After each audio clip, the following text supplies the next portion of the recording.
Wednesday, June 2nd, and today as I'm on my walk, I'd like to address an issue that was raised by some of my friends and colleagues who forwarded me a story reporting that Princeton University had voted to remove Greek and Latin language studies as requirements in its classics department programs.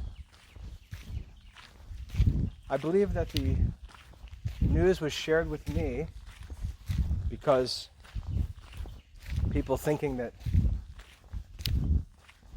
I, being a classics graduate who teaches Greek and Latin full-time, would be upset by this news that Princeton was taking away the Greek and Latin language requirements from its classics program. The people who are talking about this in the news, the Christians who are passing these stories around and making a fuss about it, really don't know what they're talking about, and they're making fools of themselves because the study of Latin and Greek was abandoned by colleges and universities and schools long ago. If anything, Princeton and modern universities should be commended for keeping these studies alive as long as they have, when Christians have inexplicably abandoned them. It's the secular colleges and universities who actually keep classical language studies alive. And these secular universities have to wonder why they're doing so, why they continue to devote facilities and funding to programs that really aren't even in their own interest. Why is Princeton University even concerned with Latin and Greek language studies? What does Princeton University in 2021 really have to do with the preservation and promotion of the Latin and Greek languages? So the news that Princeton would no longer be making classical language studies an obligation for those interested in studying in its classics department is not big news.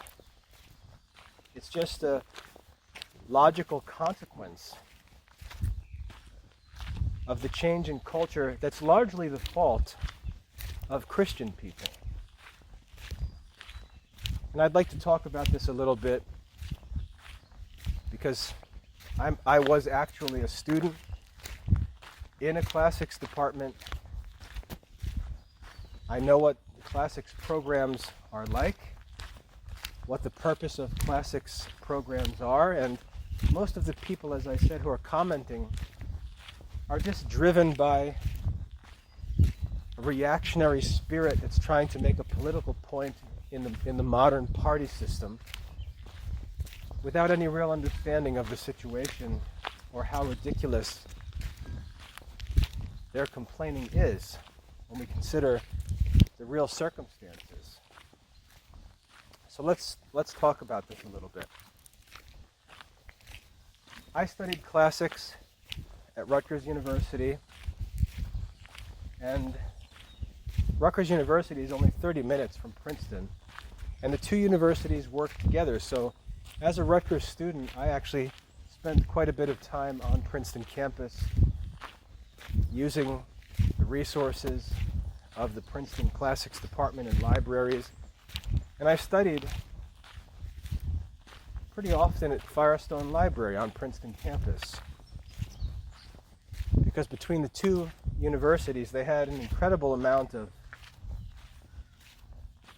primary source materials and old books and collections of old books. And while I was studying, I was collecting historical books from old schools as I studied to research and restore the classical liberal arts curriculum from Christian history. So I have a personal connection to Princeton University and its classics department. And so this story does have some unique personal significance for me. Now, what most people don't understand is what classics departments even are. We're talking about secular universities. We're talking about elite secular universities. We're talking about universities whose mission, student body, faculty, etc. have changed over time, over the past 2 centuries. These schools, if we look back to their past, were started by Christians. Princeton University was a Christian university. Jonathan Edwards, the famous Protestant writer and preacher, was one of the first presidents of Princeton University. Harvard University, same story. Rutgers University, same story. These were Christian schools that were founded by Christian men. But in those days, what it meant to be educated was to have a classical education. And the classical education meant Greek studies, Latin studies, historical studies, philosophical studies, and theology studies, because these were Protestant schools, and at the foundation of the education was the sense that the most important study of all, at which all academic studies aimed, was the study of sacred scripture.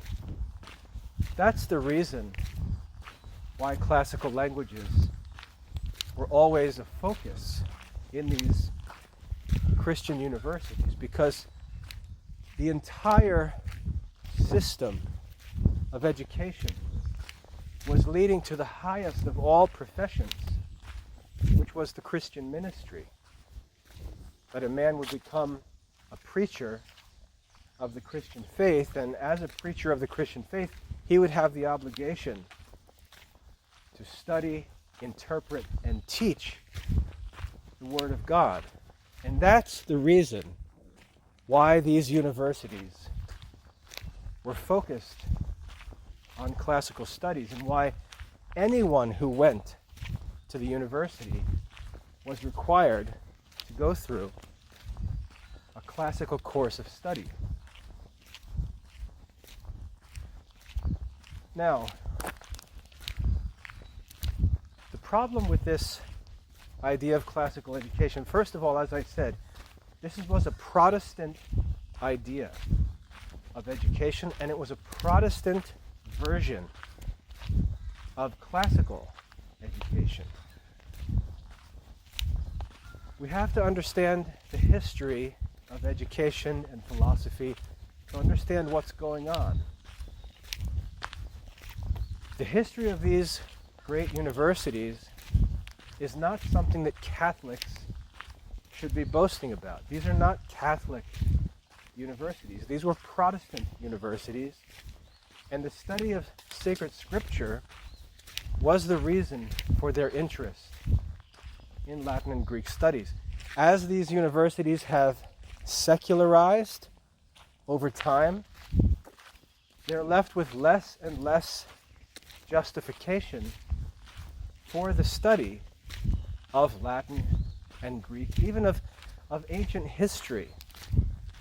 For example, ancient Near Eastern history, the study of Jewish and Egyptian and Sumerian history.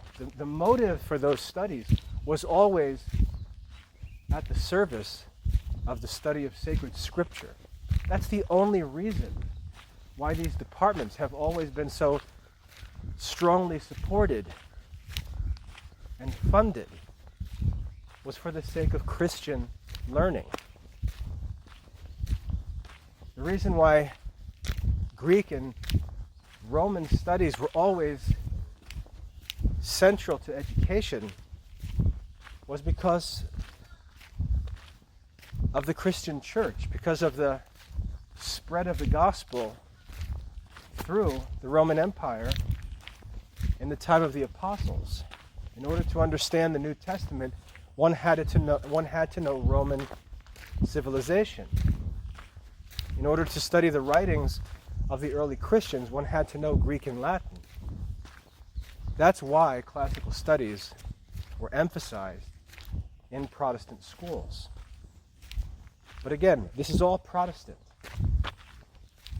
I know this because I was a Protestant when I chose to undertake the study of the classics. And so Catholicism can't claim any credit for the Classical Liberal Arts Academy's existence in 2021, because the Classical Liberal Arts Academy was actually inspired by my Protestant faith, which led me to study the classics for the sake of the sacred scriptures. This was the traditional motive of classical studies in the classics departments in American universities. And as I said, as our society has secularized and Christians have abandoned these studies, these secular universities are left wondering why in the world they're being asked to preserve the studies and interests of Christian people who aren't writing the checks or sitting in the seats at these universities, in these classics departments. How many classics students and graduates do you know among your Christian friends? How many majored in classics at a secular university? How many are fluent in Latin and Greek languages? That's the problem. So, rather than being surprised that Princeton is taking away these requirements for Greek and Latin studies, we should actually be surprised that they've preserved them so long after Christians have abandoned them. Look at the local Catholic school. The local Catholic school has a direct interest in Greek and Latin studies. Do they teach Greek and Latin to their students? Do they require proficiency in Greek and Latin of their graduates? Look at the Catholic colleges and universities. Do they require proficiency in Greek and Latin for admission? Do they require rigorous Greek and Latin studies for the completion of their degree programs? No, they don't. And if we consider the reality that Christian and Catholic schools, colleges, and universities don't require the study of Greek and Latin, why in the world would we fuss when Princeton University, which has pursued these studies far longer than Christian schools have, should decide to let them go? The criticism makes absolutely no sense, and is just another example of this modern Christian hypocrisy, where Christians pursue their own way, pursue their own worldly interests, and then yell at unbelievers for not preserving their Christian culture. Princeton University is perfectly justified in dumping these language requirements because it has no direct interest in Greek and Latin language studies. Those are interests of Christian people, especially of Catholic people. Now, in recent generations, we've seen the rise of these private Catholic liberal arts colleges, like Thomas Aquinas College and others. But if you look at their curriculum, you'll find that there's no emphasis on classical language studies. Classical languages are treated very lightly. Most or all of the reading in literature and the so-called classics is done in English translation. Knowledge of Latin and Greek is not required for admission to these schools, and it's really not a part of the program. That's all that Princeton is doing. They're doing the same thing that the Catholic liberal arts colleges, who don't even have science or math or engineering departments, have already done in moving to this lazy, great books model of education and imagining or pretending that this is classical education. Princeton is simply saying, we're going to do in our classics department the same thing that Thomas Aquinas College does in their liberal arts degree program, which is all that they do. And yet at Princeton, this is just one department. And Catholics and non-Catholic Christians are going to complain that Princeton is switching to an English-based classics curriculum when that's all that any Christian or Catholic school offers. So it's just another example of this party politics complaining that reveals an irrational, hypocritical, self-contradicting spirit in American Christians. So no Christian has any right to criticize Princeton because they've committed this mistake long before Princeton did, and Princeton should be applauded for preserving classical studies when Christian colleges and universities abandoned them.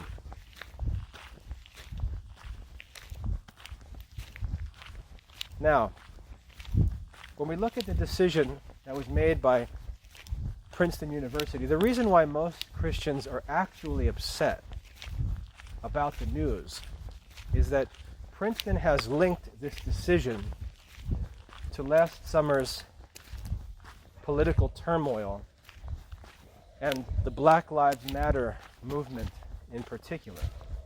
And so as soon as the modern Christian political spirit sees Black Lives Matter, it blows up.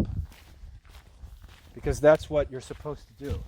If you're a Christian, you're supposed to support the right party, and anytime you see a keyword that's a symbol of the left party, you're supposed to blow up. Now what Princeton is saying is that last summer, when protests erupted around the country concerning racial inequality, and this was provoked by some pretty ridiculous situations of police, I wouldn't say brutality, because I believe the police are in an impossible situation and they really can't make a right decision. Anything that they do can be criticized by idle people who stand around and commit crimes and complain that they're mistreated as criminals. But the police have an impossible situation to handle. And yet at the same time, the things that are done by police and caught on camera are offensive and upsetting to many people. And so these opportunities arise for political leaders to stir up the ignorant mobs on both sides of these political issues and go crazy. And so if you're a member of the right wing, you're supposed to throw a tantrum every time someone talks about Black Lives Matter. At Princeton University, black students, faculty, supporters, and so on raised the issue that many of the founders and benefactors who contributed financially to Princeton University and to other Ivy League colleges were wealthy because of their involvement and profit received from the slave labor and slave trading of past centuries in American history. And so these Ivy League schools, which boast of their enormous endowments, hundreds of millions, even billions of dollars, were called to give an account for this prosperity which came from slave labor, and which would not exist were it not for the exploitation of slave labor. And it's a very legitimate argument against these universities. If we found out that a Catholic church was built and the money on which it was built and the endowment which funded its operation was obtained through mafia business, we'd have to give an account for that, and it might be necessary to shut that church down because of its illegal origins and its continued illegal or immoral support financially. That's not crazy. That's simple moral philosophy. And Princeton University was challenged by this, and it was argued that one of the places where this white supremacist culture was focused in the history of Princeton University was in the preservation and promotion of quote-unquote classical studies, which were promoted as a means of preserving and enforcing white European culture in American society, in American academics. And the argument is made that classical studies was actually a vehicle by which this white racist culture was passed on from generation to generation, and therefore breaking this connection between classical studies today and classical studies of the past would be a way of making reparation and opening up interest in classical studies to a broader student body. That the classics department wouldn't simply be this country club, white member only study program, but that it would be open to the entire university community and would welcome people from backgrounds that don't have a direct interest in the preservation of European culture. It could be studied for the sake of understanding, not for the sake of passing down a culture from one generation to the next. And that's what Princeton University has voted to do. To simply remove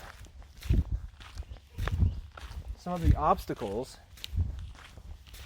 such as Greek and Latin studies, which require a great deal of time and commitment, and usually need to begin in preparatory years of schooling, and open the classics department and classical studies up to a more diverse student body, to open up courses so that different issues could be investigated and discussed in courses. As an example, when my wife was studying classics at Rutgers, one of the courses she studied was called Women in Antiquity. And at Rutgers, where there is a strong feminist influence, Douglas College at Rutgers is an all-women's school, and the classics department actually is housed on Douglas campus at Rutgers. The Women in Antiquity class was taught by a female classics professor who explored feminist issues in Greek and Roman culture. And that's an example of the way that classical studies can be used in modern generations not as a way of passing on a certain culture from this generation to the next, but as a way of understanding the development of modern issues through history. That's where Princeton is moving with its classics department. And again, no Christian has any right or room to criticize, because Christians have already abandoned these studies long ago. What Princeton is doing makes perfect sense if you understand the classics department at a modern university, and they'll be successful. That's why they're one of the greatest universities in the world. Christians will react and criticize ignorantly, fueled just by shallow party political ideas. They'll just pass on the sound bites that they hear on the gossip news media, and they'll just fight with Democrats who do the same thing on the other side. But if you actually understand the issues and consider that this is a secular university that has no moral obligation to preserve Latin and Greek language studies for Christian people who don't study them themselves, this kind of cultural criticism from Christians is just hypocritical. Now, I'm already at 26 minutes, and there's one other important issue that I'd like to discuss, which will explain further the situation at Princeton and why it shouldn't upset us, why it's actually reasonable. It's argued by the folks protesting at Princeton that classical studies is just a means of preserving a racist, white supremacist culture from the past in modern American society. Now, Christians who understand the history of Christian education, and these are becoming like unicorns these days for the reasons I've explained already. Christians don't study these subjects. They only pretend to have an interest in them, and their pursuit of them is superficial at best. When we look back into the history of education, we find a division or a fork in the road in the 1600s. And it's crucial for Catholics to understand this, because Catholics are wrapped up in this political idea of Christian America. And they talk about the Christian founders who established our country, and the Constitution being the work of Christian culture and so on. When it's not, it's Protestant. America is a Protestant nation. That's why when the public schools were developed in the 1850s, the Baltimore Council convened, and all the bishops agreed to establish Catholic parochial schools, because the kids couldn't be sent to the American government schools, because the government schools were anti-Catholic and Protestant. That's why Catholic schools were developed, why they were considered urgent and necessary by the bishops in the late 1800s. The fact that Catholic kids are in public schools today is just another symbol of the intellectual neglect and irresponsibility of modern Catholics. And again, these are the Catholics who are going to complain that Princeton is dropping Latin and Greek studies. America is a Protestant nation founded on Protestant ideas. In fact, the culture of America was condemned by the Pope. Americanization or Americanism is considered anti-Catholic. And you should study that before you get wrapped up in these political controversies and party politics, which is something for the ignorant mob to get wrapped up in. Fighting over who controls the money and stuff in American culture. Now, when we go back in history, we find in the 1600s that classical studies splits into two separate streams. In the 1600s,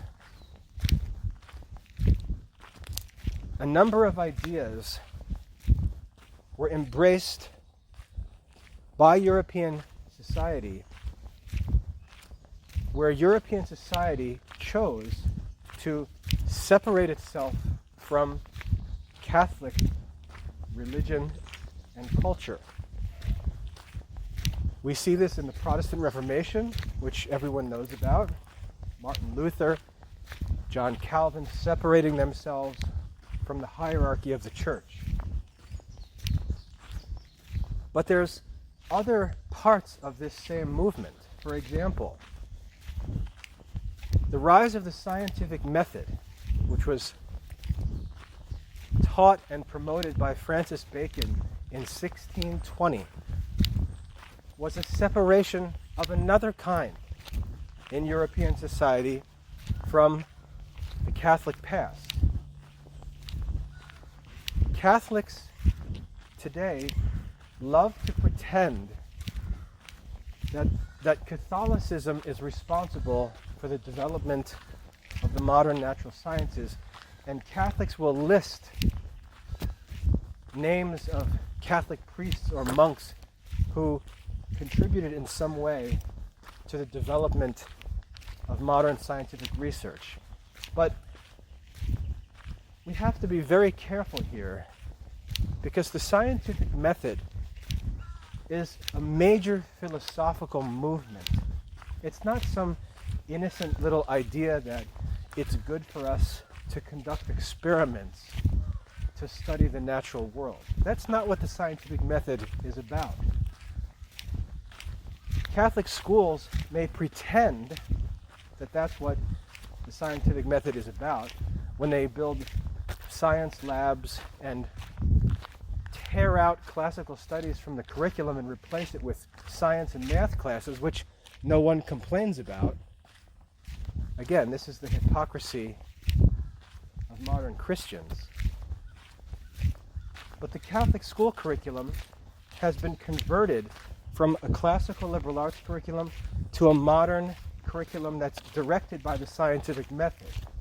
And the scientific method has as its father and founder not St. Thomas Aquinas or Aristotle or St. Albert the Great or any other Catholic doctor, but Francis Bacon. The scientific method is a rejection of the scholastic philosophy of Catholic history. It's a rejection of the scholastic method, a rejection of Aristotle's organon, a rejection of the philosophical view that reasoning is the means by which we are to investigate and discover the truth in the world. It's a rejection of Catholic faith, a rejection of church authority, a rejection of Aristotelian reasoning, rejection of St. Thomas Aquinas and the scholastics. It's a rejection of the wisdom of the ancients. And it's a call in 1620 to a complete renewal of Christian learning and thinking that admits only natural physical causes and investigates all questions by the means of scientific experimentation alone. That's the scientific method. The true scientific method, when the method was first taught by Francis Bacon, and if you've listened to my talks before, I talk about this all the time, and Christians, Catholics I should say, just refuse to acknowledge the reality of this.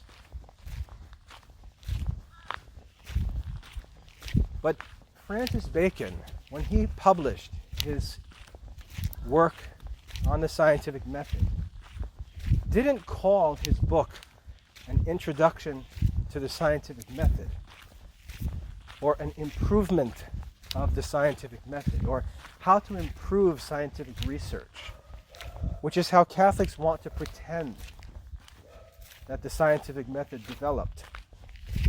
When Francis Bacon published his book, the title of his book was Novum Organum. Novum Organum. And what that means is the new method, or the new instrument.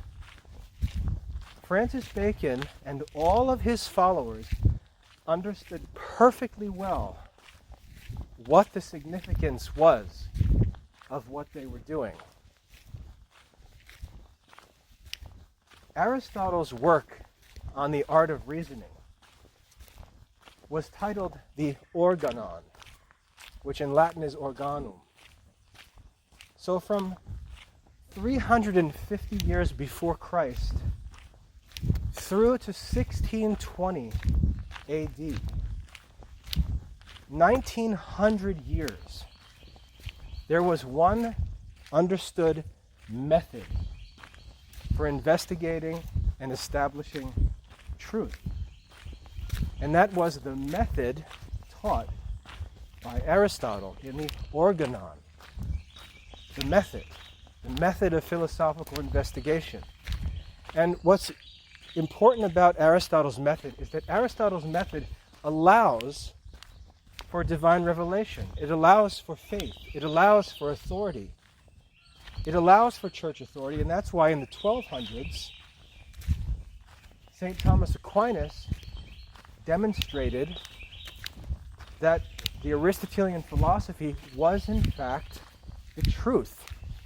And that's why the Catholic Church embraced Aristotelian philosophy and the Aristotelian method as its own method of philosophical and theological investigation and demonstration.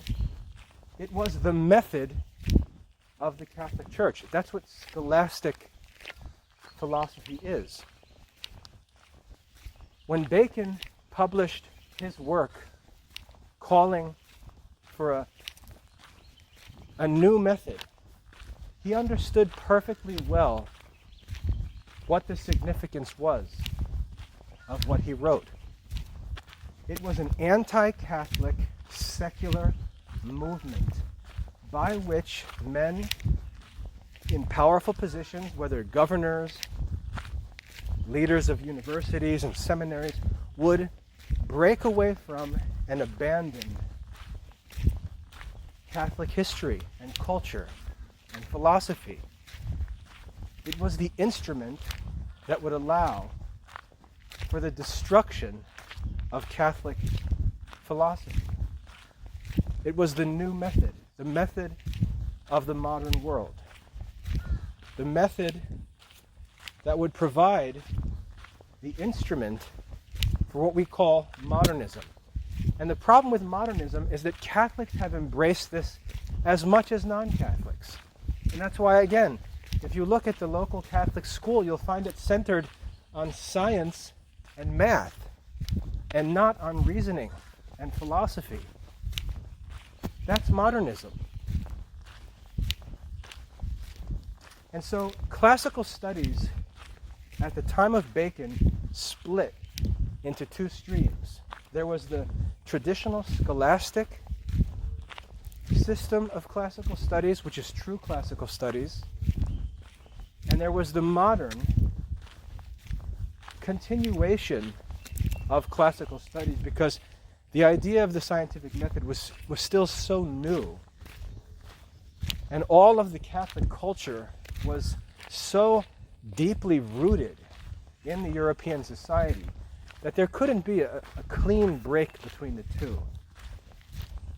But the break would develop over time, little by little, as the scientific method was used to basically recreate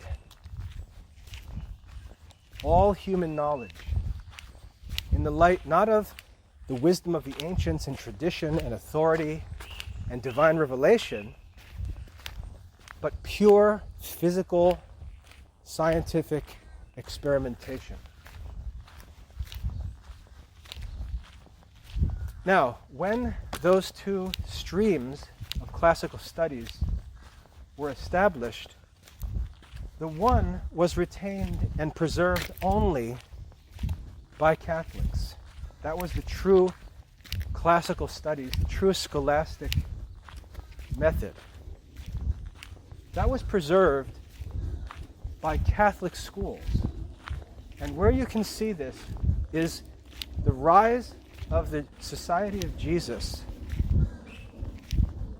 The Jesuits explicitly worked to create and maintain schools that retained the scholastic method and the scholastic philosophy. That was the purpose and mission of the work of the Jesuits. If you look at the Ratio Studiorum, the rule of studies of the Jesuits, you'll see that was explicitly their mission, to teach Aristotle, to maintain the teaching of Thomas Aquinas, and continue the Catholic tradition of scholastic education, of Aristotelian education. The Jesuit schools were the opponent of the schools of the scientific method being established. And at that time in history, the two groups understood that they were, in fact, opposing armies at war. The classical studies that arose on the non-Catholic side are related to what we call the Renaissance, which is a secular interest in pre-Christian Greek and Roman culture. The Renaissance is a secular interest, a renewal of interest in secular pre-Christian Greek and Roman culture. And so there's a Renaissance stream of classical studies, and there's a Catholic stream of classical studies. The Renaissance stream of classical studies was of interest to European people because it connected them to their pre-Christian Greek and Roman roots in Western civilization. And again, if you look at what Catholics and Christians talk about today, they talk about Western civilization and neglect scholastic philosophy because they just don't understand what they're talking about. The focus on Western civilization was the focus of the Renaissance, of the secular Europeans interested in preserving Greco-Roman culture. That was not Catholic culture. So there were two streams. That stream of Renaissance classical studies, of secular classical studies, is the culture that's present in the modern Ivy League classics departments. If you sign up to study classics at Harvard or Princeton or any major university with a reputable classics department, you will not study the subjects and texts that would have been studied in a medieval Catholic university. You will study the secular classical curriculum of pagan Greece and Rome, or Greco-Roman civilization, or just Western civilization. That's the culture of the secular classics department. And it was specifically a European secular culture passed from generation to generation. This is the culture that Princeton is saying has no place in Princeton University in 2021. And they're absolutely right in saying that. The Renaissance secular European culture that developed after Europe separated itself from its Catholic past is a Eurocentric, white supremacist culture that was responsible for the exploitation of slaves and the construction of this modern European culture that was powered by slave labor.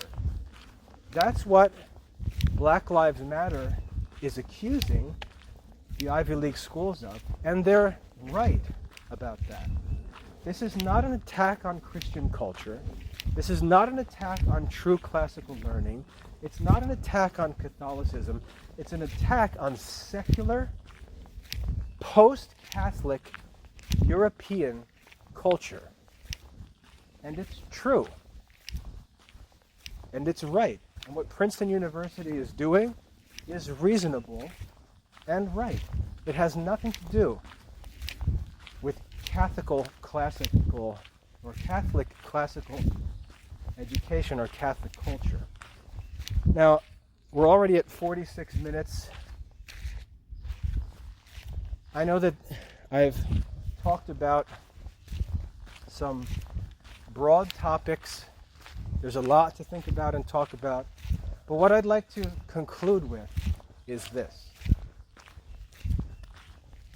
If you don't separate yourself from this modern, ignorant, political, news gossip culture, you're just going to make a fool of yourself. This ignorant, democratic, political controversy and news media gossip culture is pure evil.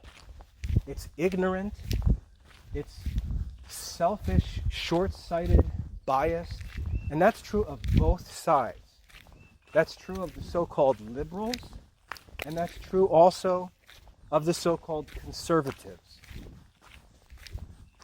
Catholic people have no obligation to preserve Protestant American culture.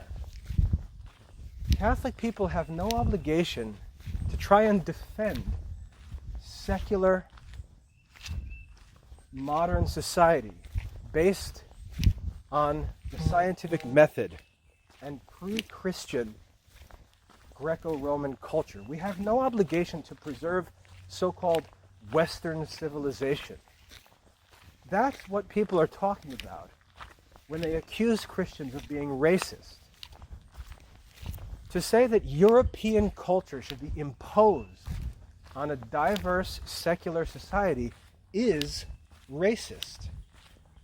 You may not like to admit that, but they're right. If you want a Eurocentric culture, if you want a society that's governed by Europeans and for Europeans, then Americans shouldn't have brought slaves into America by the shipload from Africa, because now they have to give an account for what they've done.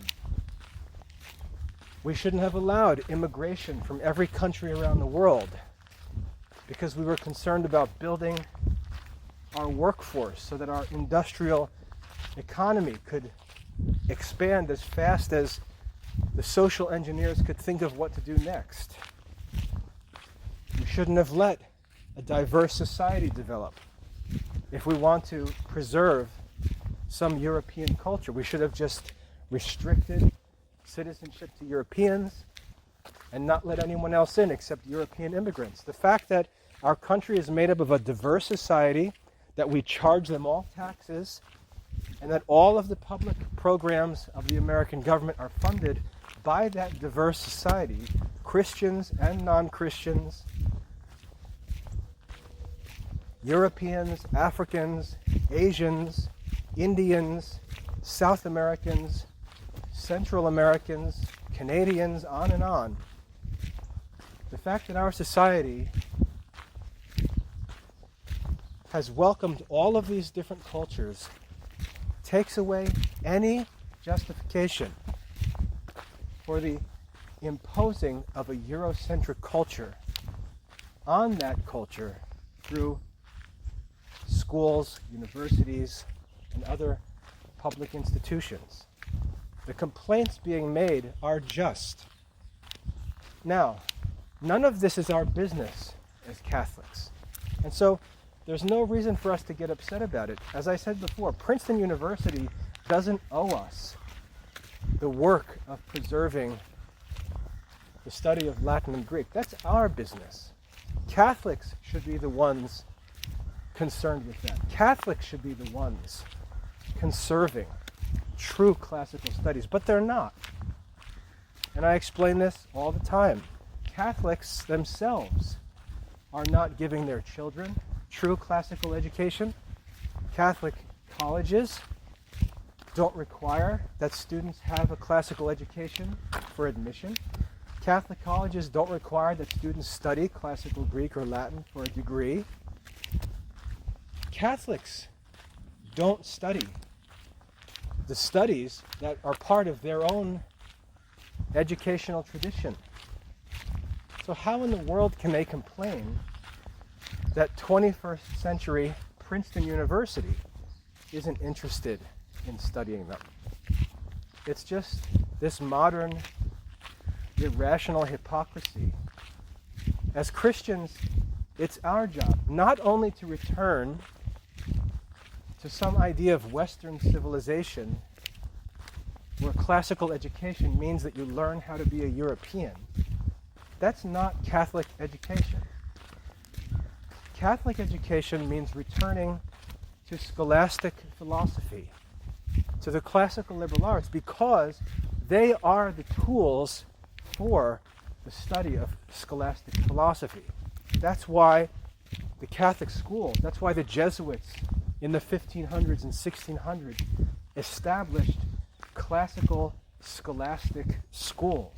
That's why Pope Leo XIII and Pope Pius X called for Catholics to restore Christian philosophy and continued to focus on the teaching of Thomas Aquinas and the scholastic philosophers. That is Catholic culture. And Catholics are not even studying that culture. Catholics don't even care about those studies. Why should Princeton? Now, of course, I can end this by saying, this is my whole point in the Classical Liberal Arts Academy. This is the whole point of the Classical Liberal Arts Academy. In the Classical Liberal Arts Academy, we work to research, restore, publish, and teach the classical liberal arts. If you look on our website at our curriculum, what you'll see there is the same curriculum that was promoted in medieval Europe by the Catholics, that was worked for by the Jesuits in the 1500s and 1600s, that was called for by Pope Leo XIII and Pius X as they warned about the spread of modernism into Catholic culture. If you look at the classical liberal arts curriculum, you'll see what true classical studies are. Not the false version of the Renaissance classical studies, but true Catholic classical studies.